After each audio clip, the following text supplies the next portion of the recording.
What happens when the detective story collides with the strange, the eerie, and the downright unexplainable? The 70s gave us more than just car chases and disco beats. It also produced a wave of occult mysteries where investigators stumbled into worlds that logic couldn't explain. These weren't just crime stories, they were nightmares dressed as whodunits. Think haunted clues, sinister cults, and eerie whispers hiding in plain sight. And the best part? Most of them flew under the radar. Necromancy, 1972. Imagine Orson Welles presiding over a town where nothing is as it seems. That's the unsettling setup of Necromancy, a film that blended small-town paranoia with supernatural dread. Welles plays a leader of a community obsessed with reviving the dead, while a young outsider finds herself caught in the middle of dark ceremonies and creeping suspicion. The detective element here comes not from a trench-coated sleuth, but from the protagonist herself, piecing together why the town thrives on secrecy. Every friendly smile hides an agenda. Every neighbor is just a little too curious. The story plays out like a noir that traded smoke-filled bars for ominous ritual chambers. Behind the camera, Burt Gordon, better known for creature features, leans into atmosphere rather than spectacle. The editing feels dreamlike, scenes cut in ways that unsettle more than clarify, keeping viewers just as disoriented as the lead character. And at the heart of it all, Welles looms like a figure who knows more than he ever admits. While critics at the time dismissed it as slow and confusing, modern viewers have found charm in its uncanny rhythm. It's a detective story by way of dread, a reminder that sometimes answers are worse than the questions. If you're patient with its pacing, you'll discover an underrated slice of 70s strangeness. The Pix, 1973. A detective story begins with a fall from a rooftop, and it only gets stranger from there.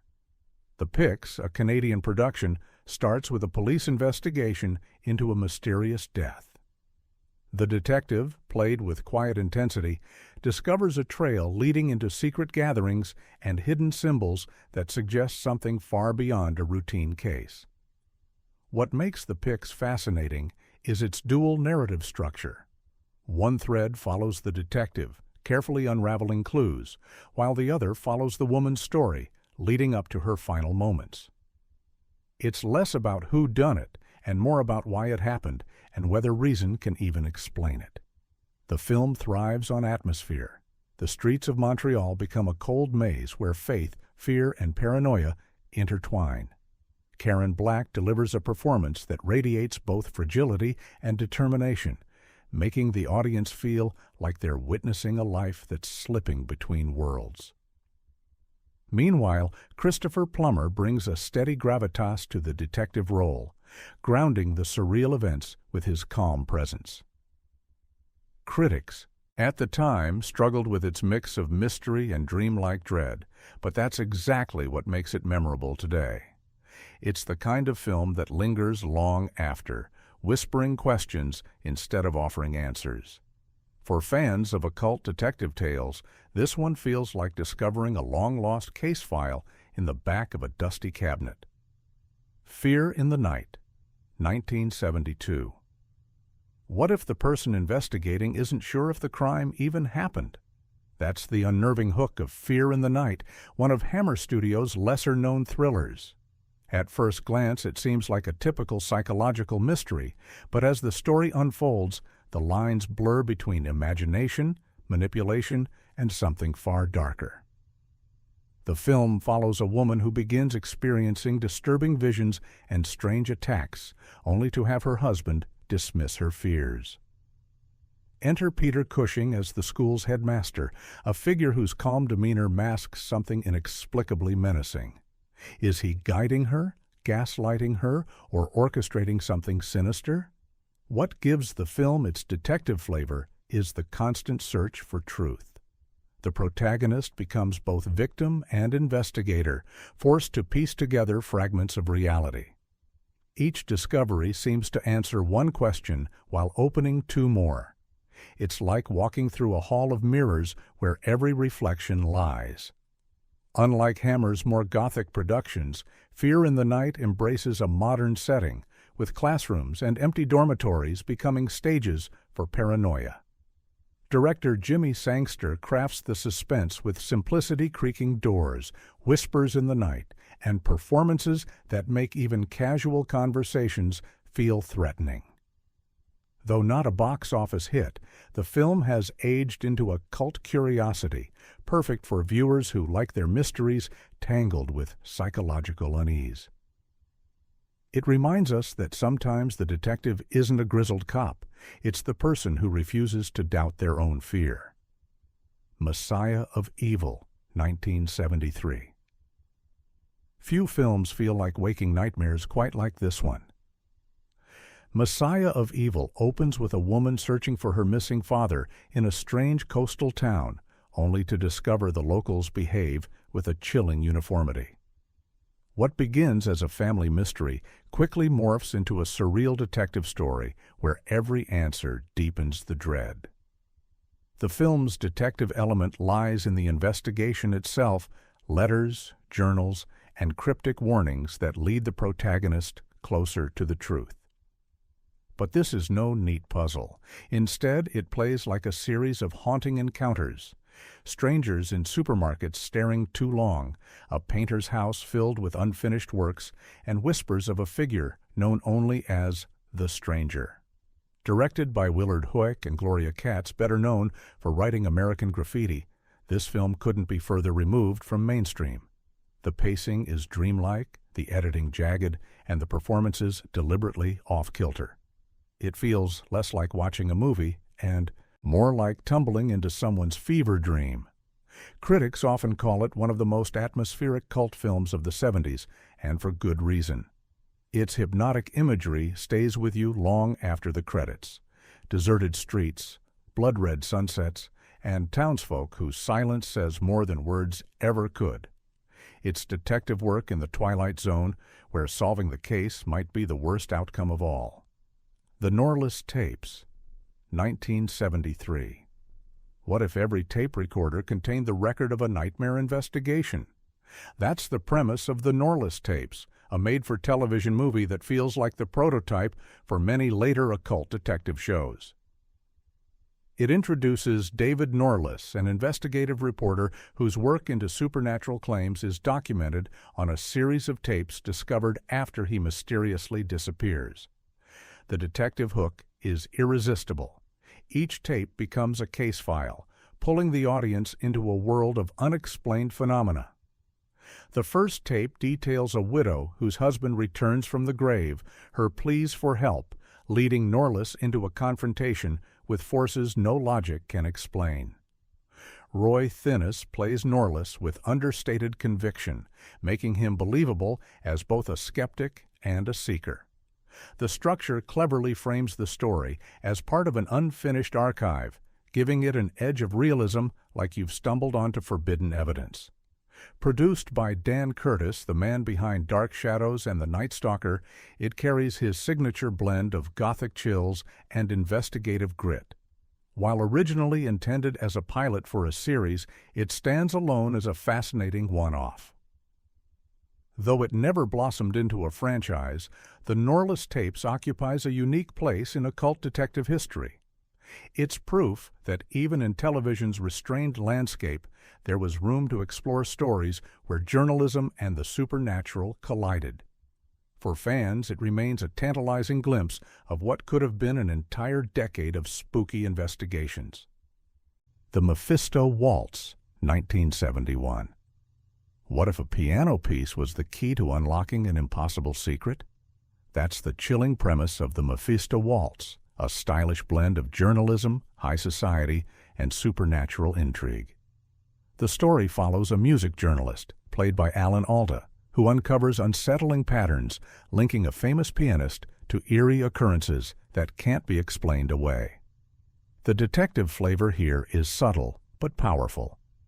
The journalist is essentially investigating a mystery disguised as a cultural assignment, tracing symbols, odd behaviors, and sudden shifts in relationships.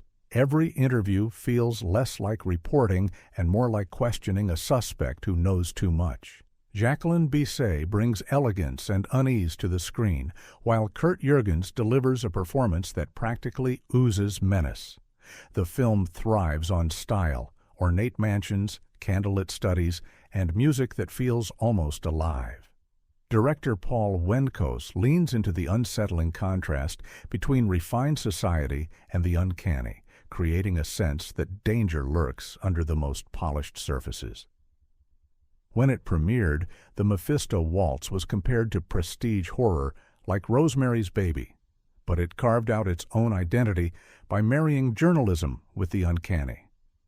Today, it stands as a sleek example of how a detective story doesn't always need a badge. Sometimes all it takes is curiosity, persistence, and a tape recorder. Fear No Evil, 1969. What if the art on the wall was more than decoration? It was a clue to another world. That's the hook behind Fear No Evil, a made-for-television movie that quietly influenced the decade that followed. It centers on psychologist David Sorrell, who investigates cases that flirt with the supernatural. One of them begins with a painting that seems to warp reality itself. Unlike many horror films of its time, this one takes the detective angle seriously. Sorrell approaches each case like a mystery to be solved, questioning witnesses, piecing together evidence, and ultimately confronting truths that rational thought can't explain. He's equal parts investigator and skeptic, the kind of character who paved the way for later cult icons. Stylistically, the film is restrained less shock, more slow-burning dread. Empty hallways, nervous conversations, and subtle shifts in sound design create tension that feels both grounded and eerie. Carol O'Connor's presence adds a layer of gravitas, while Louis Jourdan plays Sorrell with calm intelligence that makes the character's unease even more convincing. Though originally conceived as the start of a television series, it never took off. Still, Fear No Evil became a quiet prototype, showing networks that audiences were hungry for detective tales with a supernatural edge. If you watch it today, you'll spot the DNA of later hits. It's like finding the missing pilot to a show that never got its chance. Something Creeping in the Dark, 1971. A storm, a stranded group, and a mansion filled with secrets. Classic setup, right? But in Something Creeping in the Dark, that familiar stage is twisted into a detective story where the clues don't just point to human motives, but to forces beyond comprehension. When travelers take shelter in a remote mansion, strange happenings begin to unfold. At first, it seems like a locked-room mystery with everyone a suspect. But as lights flicker, whispers echo, and the history of the house comes to light, it's clear that human logic won't be enough to solve this one. The film borrows heavily from Gothic traditions, thunder outside, candlelight inside, but injects them with a 70s flavor. The camera roams slowly, giving audiences time to notice details. A door that shouldn't be open, a clock that ticks at the wrong time, a guest whose story doesn't quite add up. These breadcrumbs transform the audience into detectives alongside the characters. While not widely distributed, it gained traction among fans of Euro horror who loved its mix of mystery and unease. The pacing is deliberate, but that patience pays off in atmosphere. By the end, the question isn't just who's responsible, but what exactly are they dealing with? It's a reminder that detective stories are at their most powerful when they admit there are some mysteries humans may never fully solve. The Night Stalker, 1972 TV movie. Before there was an entire cult following, there was just one story: a reporter chasing whispers in Las Vegas. That's The Night Stalker, the first appearance of Carl Kolchak, a character who would later become television legend. On paper, it's a classic investigation tale. Kolchak is assigned to cover a series of strange deaths in the city, and like any good reporter, he digs deeper than the police want him to. But every fact he uncovers, every testimony he gathers, points him toward an explanation no editor will ever print. The brilliance of this film lies in its tone. Kolchak isn't a fearless hero. He's scrappy, stubborn, and sometimes a little reckless. Darren McGavin plays him with charm and irritation in equal measure, making him the perfect everyman detective stumbling into the extraordinary. His typewriter and tape recorder become weapons of truth, tools for documenting what nobody wants to believe. Directed by John Llewellyn Moxey and produced by Dan Curtis, The Night Stalker combined the structure of a procedural with the mood of a ghost story. Its success shocked the network, pulling in massive ratings and proving that audiences loved watching ordinary investigators confront impossible cases. More than 50 years later, it still holds up as one of the sharpest television mysteries of its era. And if you're into occult detective stories, this is ground zero, the case that launched a legacy. The Night Strangler, 1973. Lightning doesn't strike twice unless you're Carl Kolchak. After the wild success of The Night Stalker, producers wasted no time bringing him back for The Night Strangler. This time, the scrappy reporter trades Las Vegas for Seattle, but the setup is eerily familiar. A series of unsolved deaths, each victim drained of vitality, stretching back decades. What turns it into an occult detective gem is the investigative core. Kolchak discovers that every 21 years, a string of disappearances happens in the city's underground tunnels. The clues lead him to an alchemist who has been prolonging his life for more than a century, harvesting what he needs from others to stay alive. It's a case file that blends crime reporting with gothic science fiction. Darren McGavin is once again brilliant as Kolchak, all fast-talking charm and relentless skepticism. His banter with editor Tony Vincenzo adds humor, grounding the story in newsroom bickering even as the plot veers into the impossible. Director Dan Curtis leans into Seattle's unique setting, making the abandoned subterranean streets feel like a labyrinth haunted by history itself. Though made for television, The Night Strangler rivals theatrical thrillers in its atmosphere and tension. It also set the stage for the eventual Kolchak, The Night Stalker series, which would inspire countless investigative supernatural shows that followed. Watching it today, it feels less like a relic and more like a blueprint for modern occult detectives on screen. Rituals, 1977. 5 doctors head into the wilderness, and only one mystery matters: who is hunting them? That's the chilling premise of Rituals, a Canadian survival thriller that masquerades as a simple camping trip gone wrong before twisting into something darker. At first, it plays like an adventure drama, a group of friends testing themselves against the elements. But as their gear disappears, traps are set, and eerie signs appear in the woods, it becomes clear that someone or something is orchestrating their torment. The men shift from casual campers to desperate detectives, trying to piece together who their unseen adversary might be. The film's power lies in its stripped-down realism. Director Peter Carter doesn't rely on elaborate effects. Instead, he builds tension through paranoia, silence, and the unforgiving wilderness itself. Every snapped twig feels like a clue, every shadow like a suspect. And as the group dwindles, the survivors' detective work becomes more frantic, their questions turning inward. Why us, and why now? Often compared to Deliverance, but with a more eerie psychological bent, Rituals didn't get the fanfare it deserved upon release.